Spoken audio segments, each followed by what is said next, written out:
My name is Brian Benestad. I'm a professor of theology at the University of Scranton, a Jesuit school in northeastern Pennsylvania. In this course, I'm going to present 12 lectures on the subject of Catholic social teaching or Catholic social thought. Do today's Catholics know anything about the social teachings of the Church?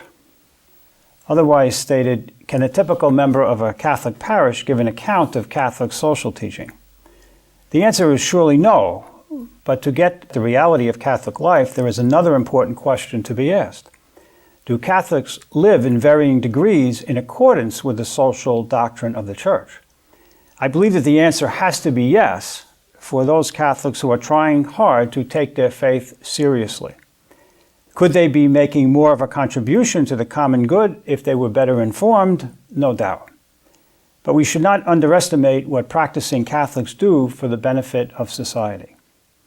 There is no doubt that Catholic social teaching is elusive. The acquisition of this discipline requires at least a knowledge of the Bible, the Fathers of the Church, especially St. Augustine and Thomas Aquinas, the papal social encyclicals, Vatican Council II, the Catechism of the Catholic Church, and the tradition of political philosophy. Then the application to the contemporary scene requires a good knowledge of the society, government, and the history of one's country, as well as the problems in the nations of the world. To say the least, the education in Catholic social teaching is a daunting task requiring a thorough liberal education in addition to serious education and formation in the faith. Since the end of the Second Vatican Council, the Catholic Church has not been successful in making Catholic social teaching well known, despite the great efforts and achievements of Pope John Paul II. There has been a lot of talk about social justice in Catholic universities, but in my opinion has not always been very educational. At any rate, no one would claim that Catholic college graduates have been well formed in the principles of Catholic social teaching. Since the mid-60s, the American bishops, as a national conference, have directed most of their efforts to taking positions on public policy with short shrift given to the exposition and explanation of Catholic social teaching. Recently, however, the Bishops' Conference sounded an alarm about Catholic ignorance of the social teaching in a 1998 statement entitled Sharing Catholic Social Teaching, Challenges and Directions, Reflections of the U.S. Catholic Bishops. They say, quote, "Our heritage is unknown by many Catholics. Sadly, our social doctrine is not shared or taught in a consistent and comprehensive way in too many of our schools, seminaries, religious education programs, colleges, and universities." One of their solutions is to call for sweeping changes in the curriculum of seminaries and in Catholic schools from K through college. Besides calling for curriculum revisions, the bishops offer a summary of the principles and themes of Catholic social teaching under the following headings. 1, the sacredness of life and the dignity of the human person. 2, the social character of the human person. Quote, call to family, community, and participation.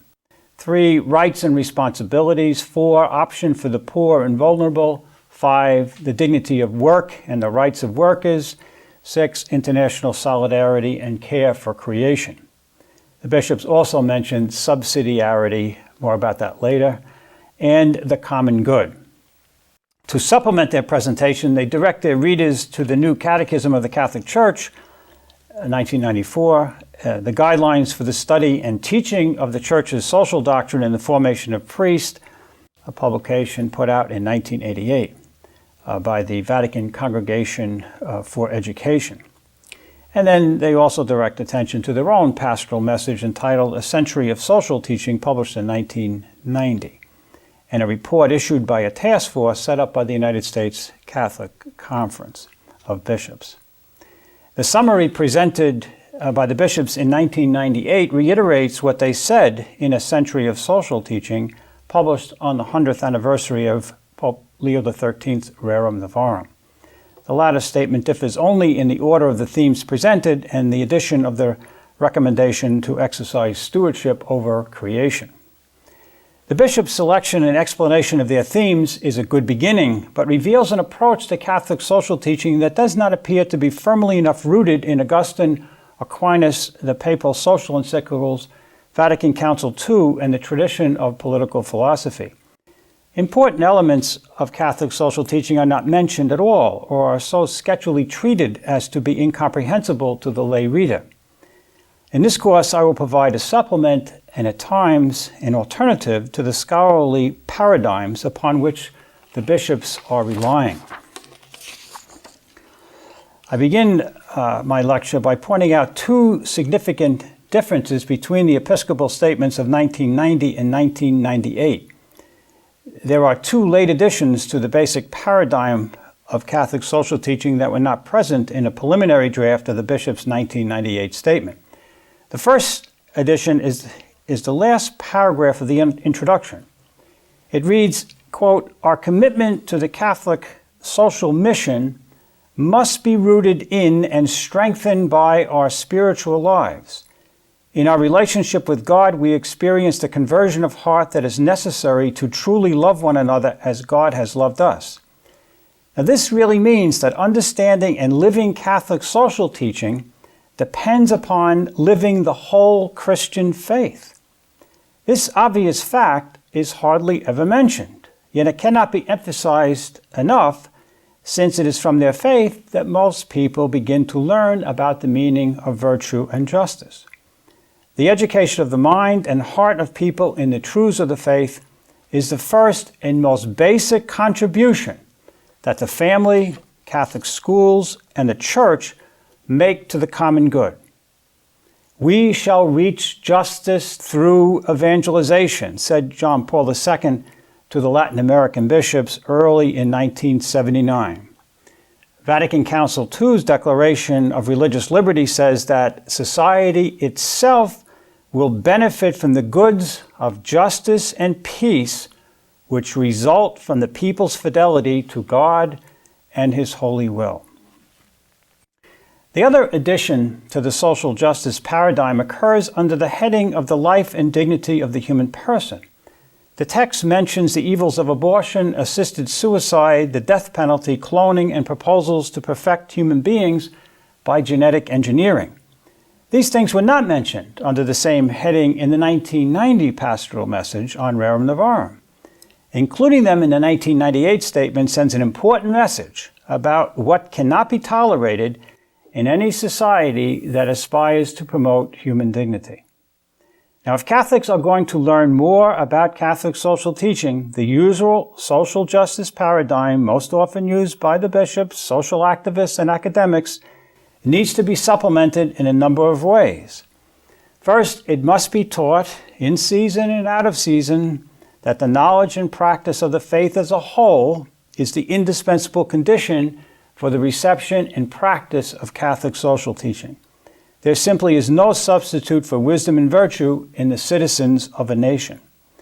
Why this point is not readily understood or accepted in Catholic circles can be explained by the strong influence of modern political philosophy on those who shape Catholic opinion in the United States. A second prerequisite for the renewal of Catholic social teaching is a thorough explanation of all its major themes in dialogue with the disciplines that are an essential part of a liberal education, especially political philosophy. Now, in order to present the Catholic social teaching, I propose to lecture on 12 different themes. Now, some of these themes will only be addressed in the written text, and they are as follows, these themes. 1, the dignity and relational character of the human person. 2, the meaning of the common good. 3, seeking the common good through virtue. 4, justice and social justice. 5, the dependence of the common good on public policy, civil society, and law. Next, Catholic social thought, bioethics, and the biomedical project, or the culture of life versus the culture of death. Work and the just wage, natural law and human rights, Catholic social teaching and the foreign policy of a nation, the agreement and tension between Catholic social teaching and American liberal democracy, the role of the church in grace, and finally the role of education. Of course, 6 hours of lecture will not be able to do justice to all these themes. In the near future, I will publish a book on these themes through the press of the Catholic University of America. In the meantime, the written texts accompanying these lectures shall provide helpful reminders and supplements. Now, in order to facilitate the understanding of the principles and themes of Catholic social thought, my introduction will briefly explain the main difference between classical and modern political philosophy, and then discuss some of the subjects in Tocqueville's Democracy in America that affect the application of Catholic social thought in the United States. So, some comments on political philosophy. Against the widespread scholarly opinion that Western thought is continuous from Socrates to the 19th century, along with Ernest Fortin, I defend the view that modernity represents a break with classical philosophy and Christianity. Classical philosophy, writes Fortin, studies human behavior in the light of virtue, and it claims to be able to show the way to these goals. It culminates in a discussion of the best life and on the political level of the best regime, or the type of rule that is most conducive to the best life, end quote. The best life is the life of virtue, and the best regime promotes the practice of virtue in the lives of citizens. Good government then makes for good human beings. Of course, the converse is also true. The predominance of good human beings, especially among those who set the tone for society, makes for good government. Plato and Aristotle were well aware that the best regime would exist only in speech as a model for actual regimes to imitate as closely as possible. They knew that a great number of circumstances would have to be favorable for the emergence of good regimes, much less the best regime.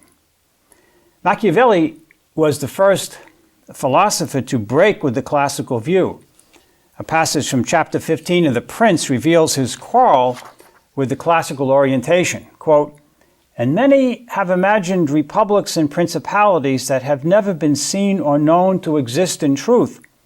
For it is so far from how one lives to how one should live, that he who lets go of what is done for what should be done learns his ruin rather than his preservation.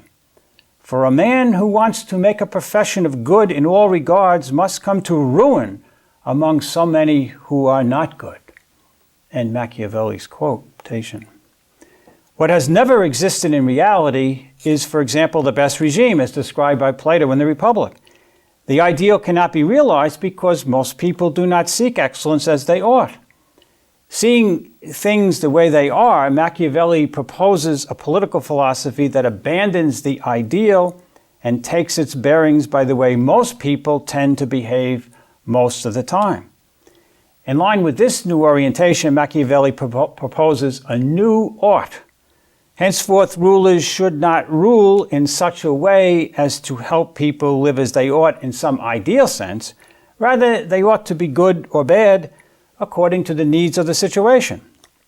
In other words, they should not hesitate to use evil means in order to achieve decent political goals.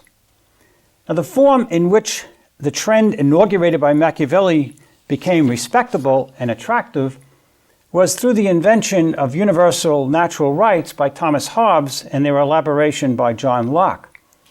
The latter proposed a beguiling alternative to the classical position that only the practice of virtue could bring about harmony between the individual and society, or between self-interest and the common good. Locke held that things could be so arranged in society that unlimited appropriation with no concern for the need of others would be true charity. The key is to unleash people's acquisitive passions. Even if entrepreneurs are focused exclusively on their own well-being, their genius creates many well-paying jobs for others.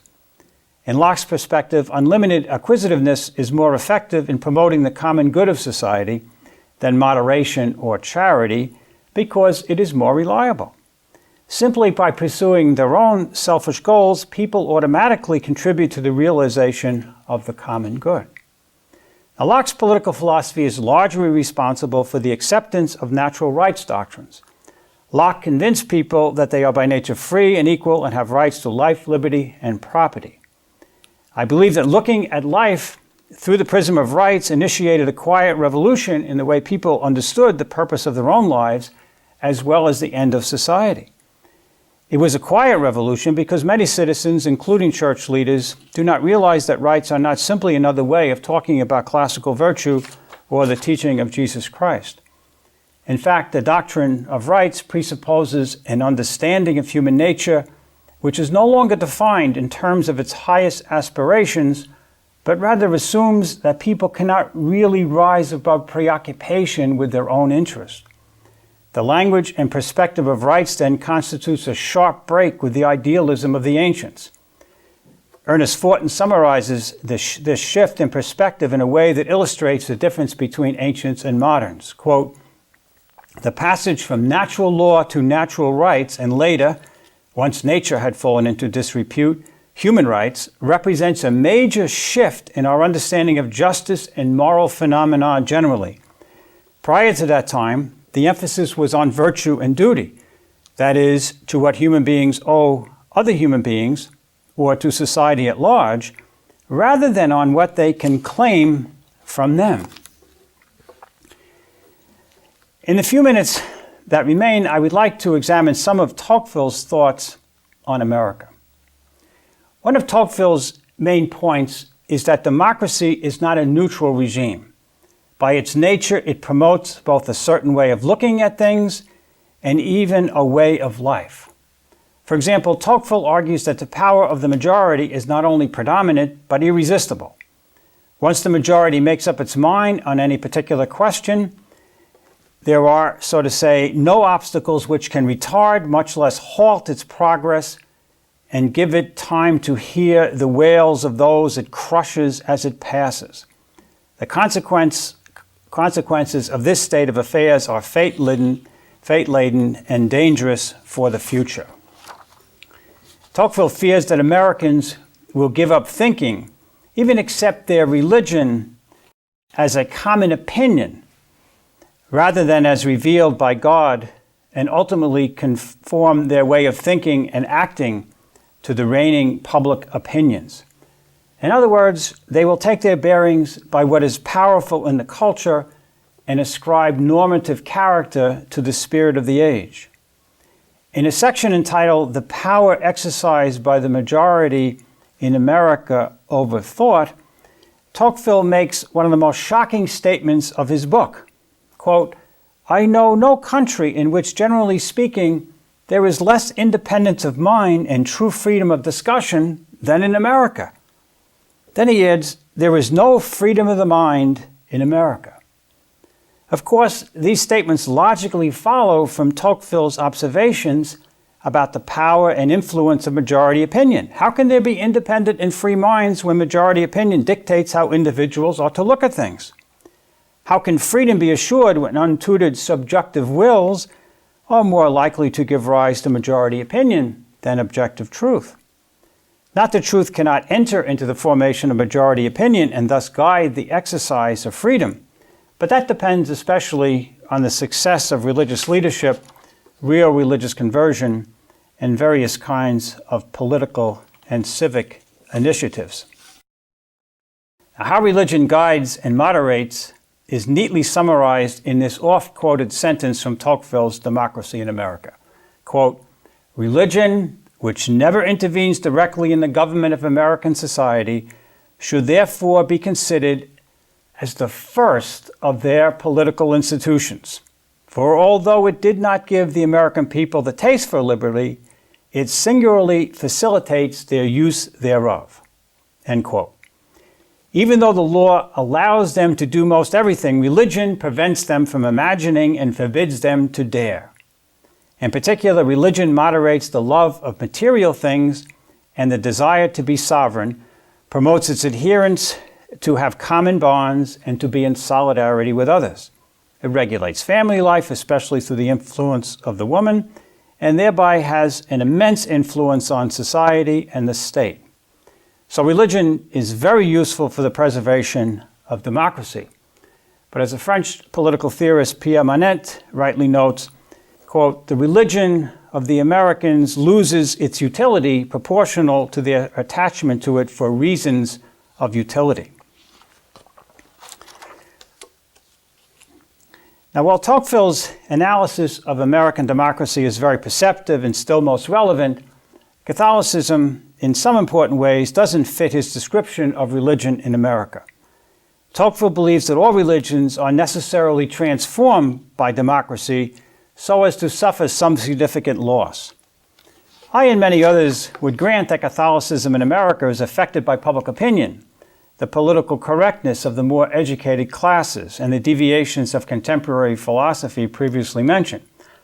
To see that influence, an interested observer could simply note the following: the resistance in Catholic universities to Pope John Paul II's Ex Corde Ecclesiae in the name of academic freedom and institutional autonomy, the generation of a dissenting moral theology partially grounded in historicism and modern philosophies of will, and the widespread ignorance of the contents of the faith, especially among the young, resistance to the new catechism of the Catholic Church because of its emphasis on content as opposed to experience, and fairly widespread acceptance of abortion, euthanasia, contraception, and divorce, abuses in the liturgy, etc.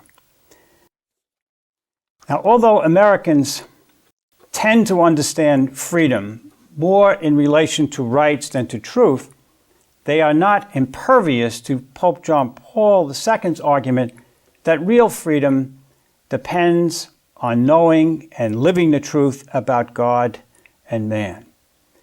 We must grant that the common understanding of rights in America is not usually linked to a teaching on natural or supernatural ends, and therefore not to truth.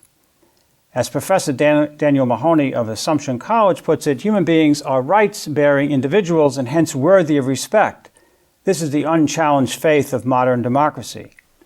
We speak endlessly about human rights, but have difficulty saying very much about the nature of man, of this human being whose dignity we must respect, end quote. Nevertheless, even though the self-understanding of many Americans doesn't easily link rights to truth, their practice, so to speak, is better than their theory. In their daily lives, Americans will exercise their freedom in the light of some truths, although not always self-consciously. Because of the split in the American soul, I would affirm the following with Professor Mahoney.